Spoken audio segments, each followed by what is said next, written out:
Welcome to Midnight Auto Repair. This is Josh again here, and I'm actually out on a service call. I am at an undisclosed location, getting ready to start this beautiful 51 Chevy pickup. And we'll take a little look at it here, but it's its first start for the year, and I kind of wanted to go over with you guys how to bring a car out of storage. Say you just picked up a classic, or you're not familiar with it. I want to give you kind of a quick once-over of what to do. This kind of applies to your regular car as well. So what we're going to do is we're going to come in here and we will check the oil. Let me grab my rag here. And always make sure you got oil in it. Now if it's low, you always want to top it off before you go to start it. In this case here, it's full on the stick, so we know it's good. We also know this vehicle has a slight transmission leak, so we're not going to put it in gear and we're not going to drive it until we fill it up and rectify the issue. But you go through, check your oil, come over to the radiator, check your coolant, make sure it's full. This one actually could use a little coolant too, so we're not going to let it run long. We're just going to go through and fire it up. Now I know that this vehicle was stored with stable in the fuel tank, so the gasoline should be in good condition. So we're going to go around and we are going to hook up the battery. On a 51 Chevy, well in this case, any of your, what is this, 49 to 53 body style, your battery box is going to be on the side here. Now, since this one has an updated driveline in it, it is a 12-volt system.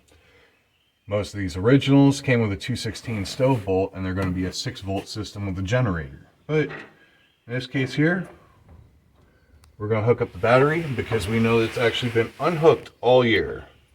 And notice, there are no sparks, no sparkles, nothing showing me that it's drawing power. So what we're going to do is we're going to come around. I'm going to get the keys for this here. We'll just come up, turn on the ignition, make sure we've got power, which we do. So I am going to come around.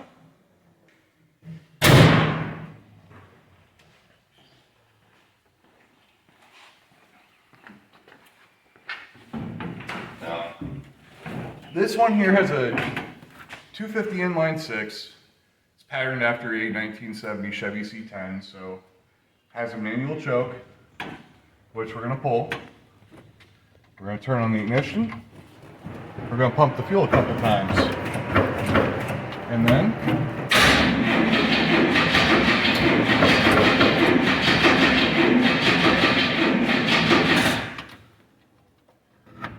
get a little fuel up to the carburetor.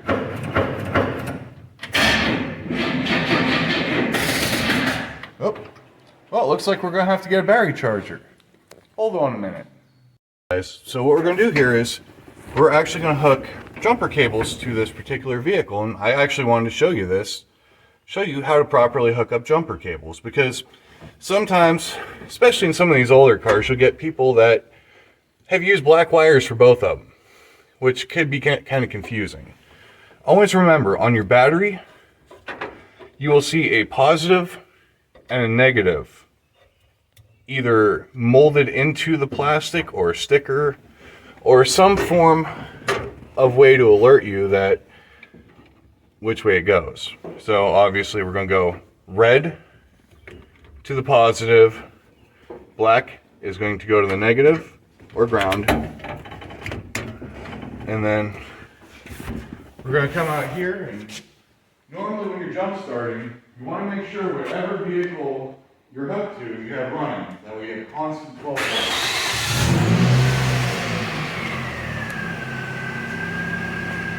This is another time when the toaster comes in handy. So we're going to come back here, we're going to give it a minute. Let that battery build up a couple volts. And then pull the choke again. Pump it a couple of times.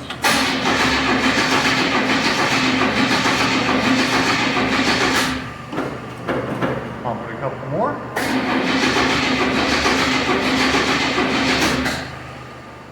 Push the choke in, make sure that we're not actually flooding it out.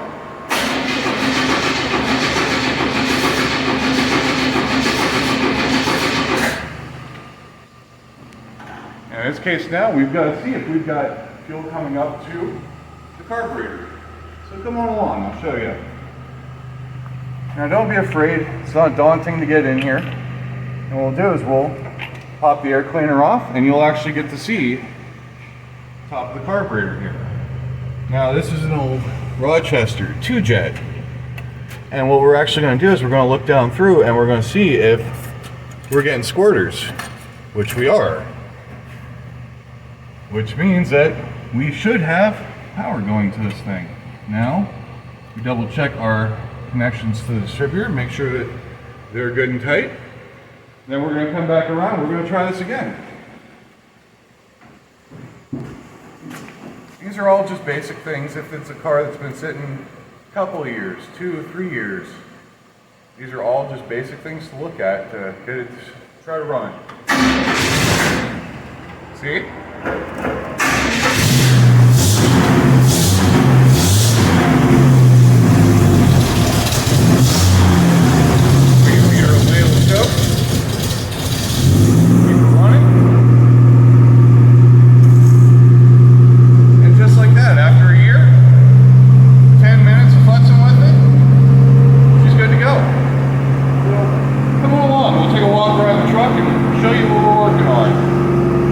So it's a 1951 Chevy that we decided to do a restoration on. We left the original patina because you don't find it like that anymore, and this truck has earned its age. So we'll come around. We got a 250 inline 6. We've actually put a new motor in this thing since originally installing it. But this is, as you can see, it's got no oil burning off. That's nothing to really worry about. But it's a 250 inline 6. Nothing fancy. It's a 700 R4 overdrive transmission in this thing. Gives you a little bit of ability to cruise down the highway and not have it sink into the hills. Right now, lock down the choke a little bit.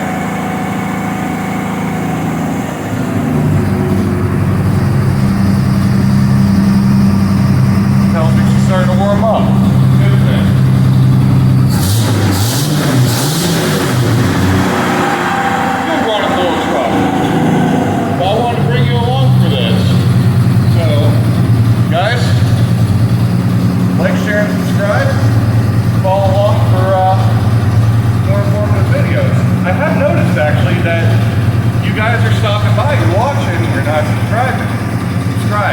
I promise it's worth it. This is Josh from Midnight Auto. Have a wonderful day.